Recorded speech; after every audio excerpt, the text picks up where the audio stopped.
Уақыт сыны, қоғам сыры, ел тынысы. Бүгінгі сөз хабарында. Бүгінгі сөз хабары. Армысыз тыңдарман, студияда журналист Болатбек Төлепберген, дыбысты үйлестіруші Ербол Ерсінұлы.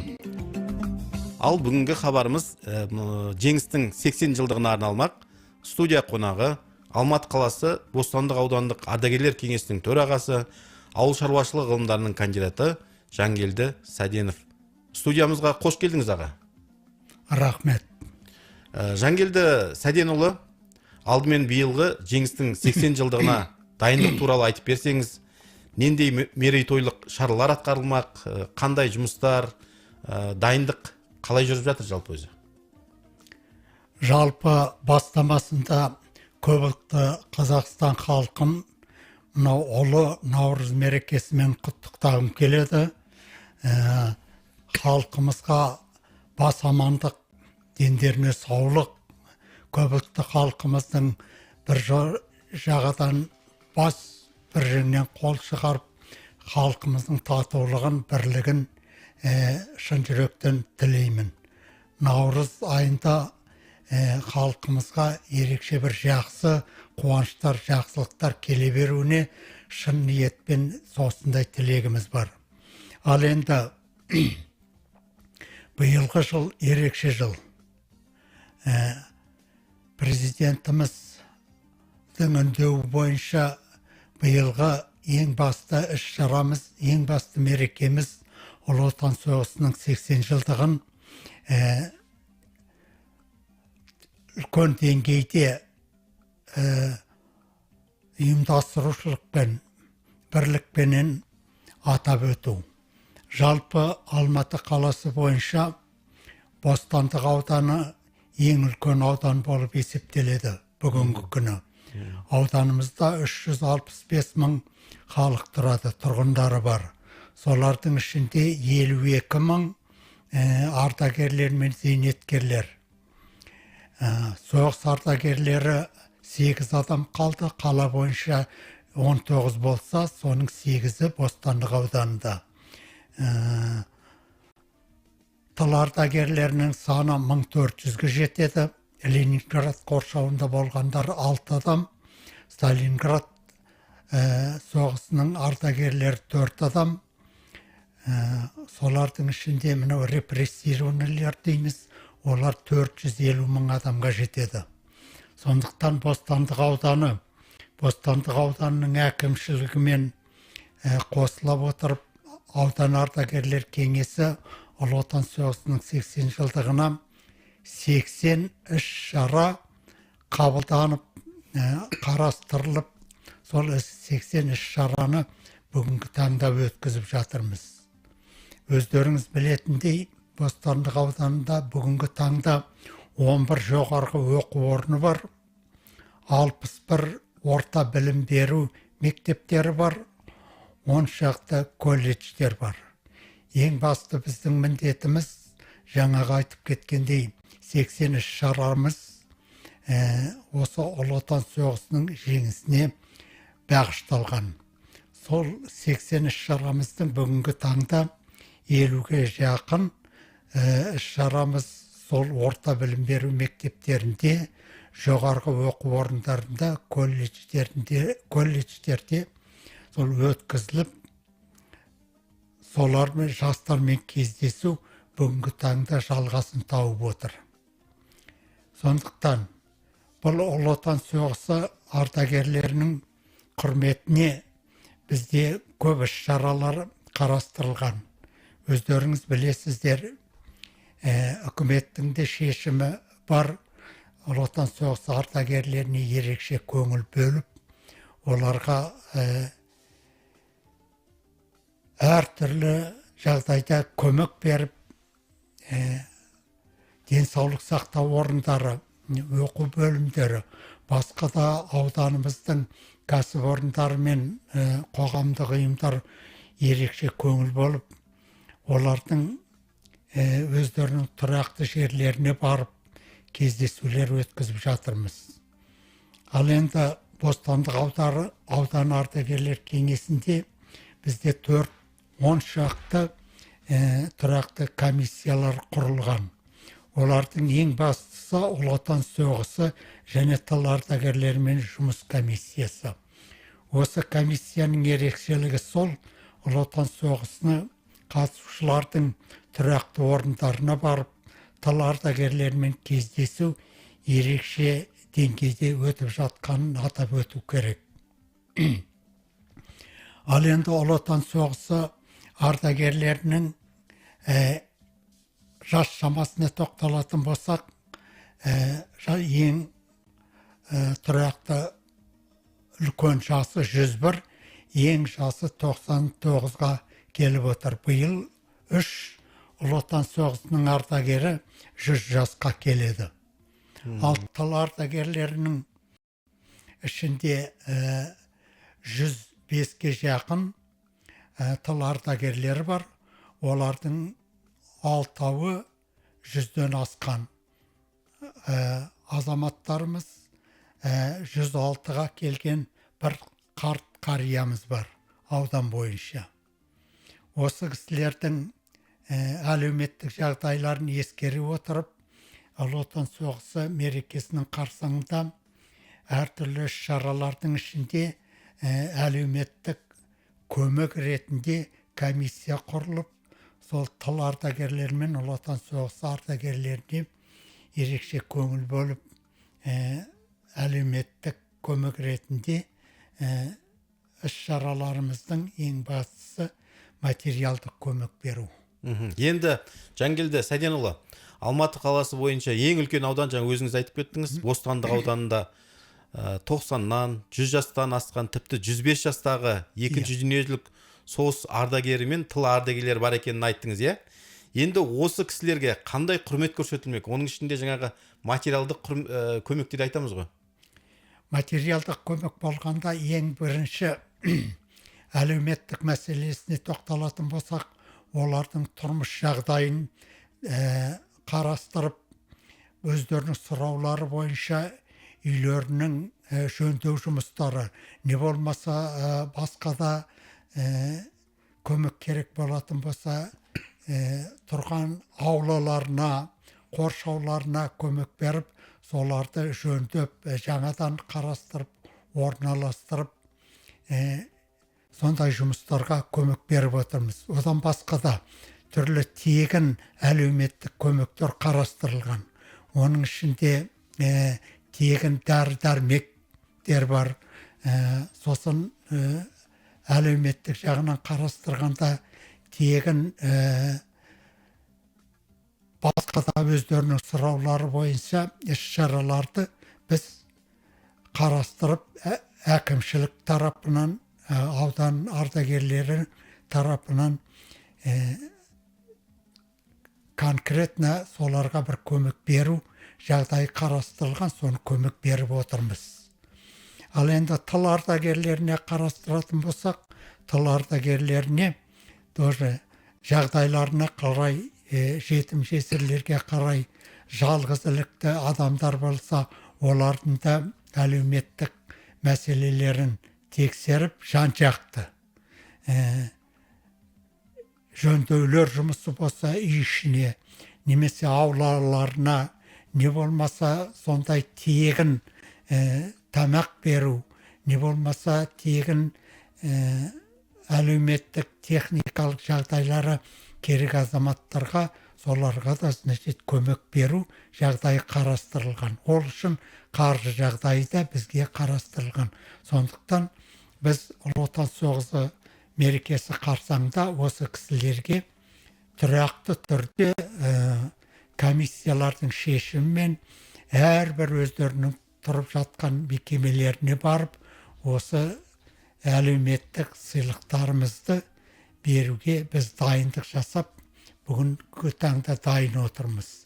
Сондықтан алдағы уақытта осы Ұлы Отан соғысының мерекесі қарсаңында сол тұрақты жерлеріне барып көмек береміз.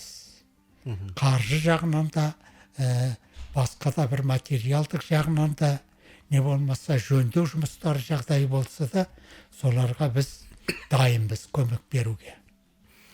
Ал енді аудан ардагерлер кеңесінде жалғыз тұрақты комиссия ұлы отан соғысы тыл ардагерлеріне қатысты ғана емес, басқа да тұрақты комиссиялар бар.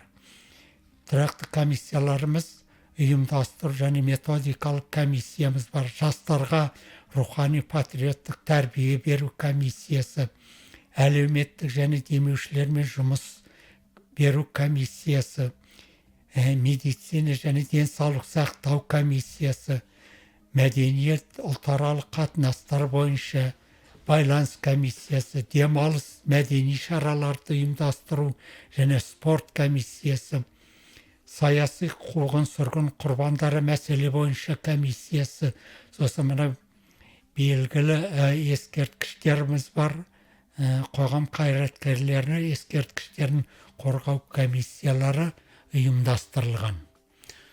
Дұрыс екен. Жангелді Сәденұлы, енді осы жаңағы өзіңіз айтып кеттіңіз ғой, бұл Бостандық ауданы бойынша жүргізіліп жатқан жұмыстар деп. Ал енді қала бойынша басқа аудандарда да осы екінші дүниежүзілік соғыс ардагерлеріне, тыл ардагерлеріне осындай көмек, осындай шаралар жүргізіліп жатыр ма? Жуырда өткен қалалық ардагерлер кеңесінің пленумында өзіңіз айтқандай Алматы қаласының 8 аудан ардагерлер кеңесі де осындай іс-шараларды тұрақты көлемде жоғарғы ұйымдастыру шамасында қарастырылған іс жоспарлары бар. Жалпы айта кету керек, қалалық ардагерлер кеңесі бойынша қалалық әкімшілікпен қосыла отырып үлкен іс шаралар қарастырылған. Ол іс шаралардың ішінде Бостандық ауданы бойынша біз ерекше бұл мән беріп отырғанымыз, оны Бостандық ауданның көлеміне қарай, үлкен аудан көлемі ретінде бізде мынау Панфилов паркінде мәңгілік ескерткіш гүл қою, сосын соғыс ардагерлеріне бағышталып палаткалар құру, оларға ескерткіш ретінде полевой стан соларды ұйымдастырып, ал енді Бостандық ауданында 2 жерде болады. Бұрынғы Алатау совхозы болған жерінде де бізде соғыс ардагерлеріне жағдай жасалып, ескерткіш орнатылған. Біз 2 жерге барып, сол Ұлы Отан соғысының жеңісінің құрметіне 2 жерде осындай үлкен іс-шараларды өткіземіз. Ол іс-шараларға біздің соғыс ардагерлері мен тыл ардагерлерінің шама жағдайына қарай автобустармен алып барып, үйлеріне жеткізіп салу іс-шаралары да қарастырылған. Бұл 9 мамыр күнгі бағдарлама ғой, енді сіз айтып отырсаңыз. 9 мамыр күні бағдарлама. Бірақ 9 мамырға дейін де, 9 мамырдан кейін де, сол осы мамыр айы бойынша біздің күнде іс-шараларымыз басқа да қоғамдық ұйымдармен өткізу қарастырылған. Жалпы енді биыл жеңістің 80 жылдығы болғаннан кейін бұл іс-шаралар жалпы жылдың аяғына дейін жалғасады дейсіз ғой? Біздерде солай қарастырылған. Жалғыз мамыр айы емес, енді жылдың аяғына дейін бұл іс-шараларымыз бір-біріне жалғаса береді.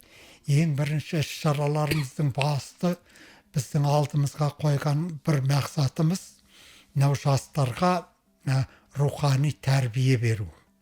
Жастарымызға Ұлы Отан соғысының мағынасы мен қасиетін, Ұлы Отан соғысы жеңісінің қадірі мен ерекшелігін сол жастарымызға айтып, сол жастарымызға мектептерімізде, академияларымызда, институт, университеттерімізде жастармен кездесуде біздің өзіміздің ұлттық тәрбие, рухани тәрбие ретінде әртүрлі спорт ұйымдарын өткізу тоже қарастырылған. Ұлттық ойындар, асық ату, тоғызқұмалақ, не болмаса дойбы, не болмаса арқан тарту, сондай іс-шаралар қарастырылған. Бұдан басқа да біздің ауданда енді ардагерлер кеңесінде аталар алқасы да бар, әжелер алқасы да бар. Афган соғысына қатысқан қоғамдық ұйымдар бар. Әрбір осы аталған қоғамдық ұйымдар өздерінің іс-шараларын мынау мектептер мен жоғарғы оқу орындары мен бұдан іс-шараларымыз ары қарай жалғаса береді. Жылдың аяғына дейін. Дұрыс екен. Арнаға жаңадан қосылған тыңдарман үшін айта кетейін, хабарымызға Алматы қаласы Бостандық аудандық ардагерлер кеңесінің төрағасы, ауыл шаруашылығы ғылымдарының кандидаты Жангелді Сәденов ағамыз қатысып отыр. Жангелді Сәденұлы, енді жалпы осы ардагерлер кеңесінің жұмысына тоқталсаңыз, ардагерлер кеңесінің қызметі мен міндеті қандай? Жаңа өзіңіз айтып кеттіңіз, тұрақты комиссиялар жұмыс жасайтындығын. Тағы басқа мынау негізінен аудандағы шоғырланған жоғарғы оқу орындарымен, мәдениет ошақтарымен, мектептермен жаңағы отаншылдық рух бойынша жаңағы ұрпақты жалпы аға буын мен жас буынның арасындағы бір дәнекер болатын қызметтерді атқарып жатқандарыңызды айта кеттіңіз. Енді жалпы ардагерлер кеңесі қазіргі уақытта қандай жұмыстар атқарып жатыр және қызметі қалай болып жатыр? Жалпы алғанда біздің алға қойған мақсатымыз Бостандық ауданы ардагерлер кеңесі аудан бойынша мынау атқару ұйымдармен, басқа да қоғамдық ұйымдармен, аудан тұрғындарымен, аудандағы жастарымызбен сол осы ұйымдарымыздың бастарын қосып, осы ұйымдармен біз дәнекер болып, ең бастысы біздің ауданымыздың тұрғындарының, ардагерлері мен зейнеткерлерінің күнделікті қоғамдағы орны осы атқару органдары мен жастар ұйымдарының, сосын басқа да оқу орындары мен солардың арасында дәнекер болып, ең бірінші басты мақсатымыз жастарға тәлім тәрбие беріп, жастарымыздың келешегі, солар жастарымызға рухани тәрбие беріп, жалғыз ғана білім беру емес, әртүрлі қоғамдық жұмыстарға қатыстырып, соларменен араласып, біздің өткен жолдарымыз, ата-бабаларымыздың қадір қасиеті мен ұлтымыздың ерекшелігі, көпұлтты халқымыздың бірлігі, сол тұрғыда солармен араласып, соларға тәрбие беру, соларға дәнекер болу, солардың бастарын қосып, еліміздің келешегі үшін, халқымыздың бірлігі үшін, еліміздің өркендеуі үшін, көпұлтты халқымыздың бірлігі, еліміздің келешек өркендеуіне үлкен бір үлес қосып, келешек жастарымызға тәлім тәрбие берудің жолында бір үлкен істер атқарсақ па деген сондай міндетіміз бар. Алға қойған сол міндетімізді әр уақытта келешекте сол жұмыстарымызды ілгері бастырып жүргізе беруге біз дайынбыз.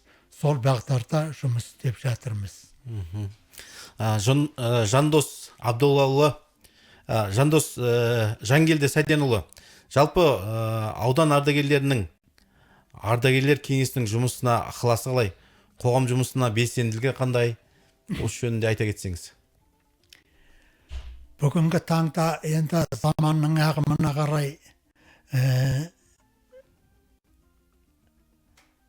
халықтың көзқарасы да, жалпы ардагерлер мен зейнеткерлердің де көзқарасы, жастарымыздың да көзқарасы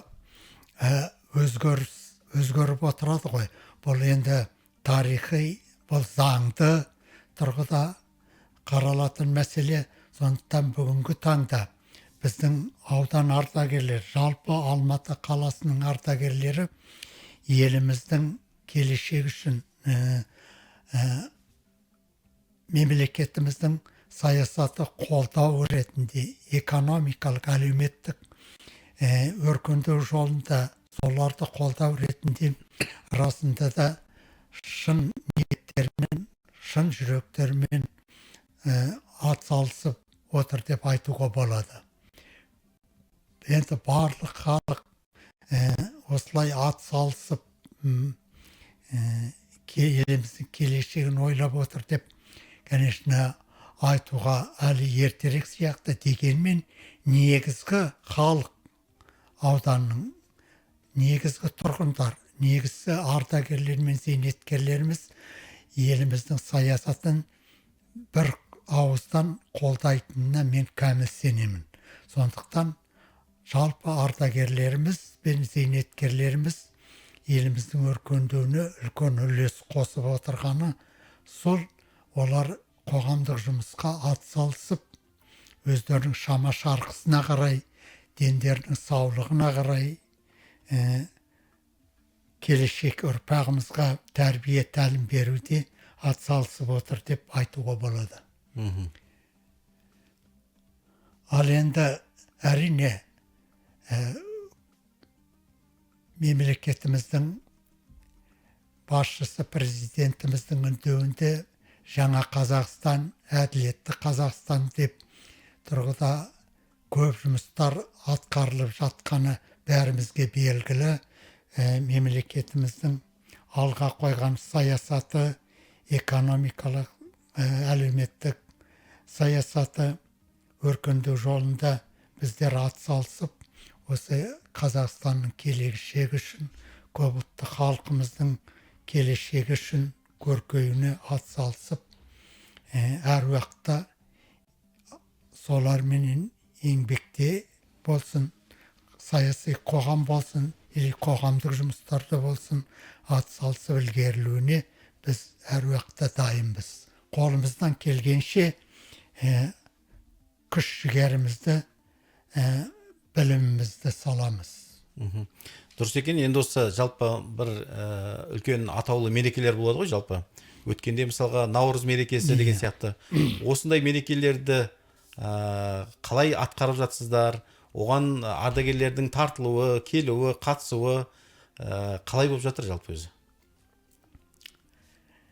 Өткен Наурыз мерекесі ерекше Бостандық ауданы атап өтті. Соның ішінде Алматы қаласы бойынша ерекше іс-шаралар өткізілгені мәлім. Біздер Бостандық ауданы бойынша әкімшілікпен қосылып, президент саяси бағында үлкен іс-шараларымыздың бірі мынау ұлттық нышаны ретінде, ұлттық тәрбие ретінде, ұлтымыздан ата-бабаларымыздың қалған ескерткіштері ата-бабаларымыздың салған жолдарымен біз де сол тәлім тәрбие арқылы біраз іс-шаралар өткіздік. Оның ішінде аудан бойынша 11 кигіз үй тігіліп, ұлттық, мына көпұлтты халықпыз ғой, көпұлтты халық болғаннан кейін көпұлтты халқымыз өздерінің ұлттық киімдерімен, ұлттық тағамдарымен сол кигіз үйлерімізді ақ дастархан жайып, өзінің ұлттық тағамдарымен ауданымыздың, қаламыздың ардагерлеріне, зейнеткерлеріне үлкен дастархан жайып, өздерінің дәм тұздарын жайып, үлкен шын ниетімен қарсы алып, үлкен мереке өткізілді. Мерекенің мән мағынасы мынада, жалғыз ғана біз кигіз үйлер тігіп, оларда ақ дастархан жаюмен шектелген жоқ. Басқа да ұлттық ойындар, асық ату, күрес, садақ ату, басқа да спорттық мерекеге қарсы ұйымдастырылып іс-шаралар өткізілді. Сонымен қатар сауда саттық, мынау ұлттық бұйымдар солар дайындалып, сол Наурыз мерекесіне 3,5 мыңға жақын аудан халқы, ардагерлерден басқа қала халқы қатысып, сол 2 күн Наурыз мерекесін ұйымдастырып өткіздік. Менің ойымша бұл мереке ерекше мереке, жылдың басы, әз Наурыз, үлкен қарияларымыз, үлкен қарттарымыз дастархан басында отырып, жастарымызға, халқымызға, аудан тұрғындарына өз баталарын беріп, ризашылықтарын білдірді. Халқымыз да ұйымдастырушыларға, әкімшілік тарапынан, аудан ардагерлер тарапына көп ризашылықтарын айтып, рахметін айтып, солай тарқастық. Дұрыс екен. Жангелді Сәденұлы бүгін енді студиямызға келіп, жалпы жеңістің 80 жылдығын қалай атап өтіп жатқандарыңыз туралы, оның ішінде ардагерлерімізге, тыл ардагерлеріне көрсетіліп жатқан көмектер туралы, жалпы осы Алматы қалалық Бостандық аудандық ардагерлер кеңесінің қызметі туралы, жұмысы туралы жақсы айтып бердіңіз. Студиямызға келіп, осылай ойларыңызды ортаға салғаныңызға алғысымызды білдіреміз. Құрметті тыңдарман, біздің бүгінгі хабарымызға Алматы қаласы Бостандық аудандық ардагерлер кеңесінің төрағасы, ауыл шаруашылығы ғылымдарының кандидаты Жангелді Сәденов қатысты. Хабарды жүргізген Болатбек Төлепберген. Сау саламатта болыңыздар.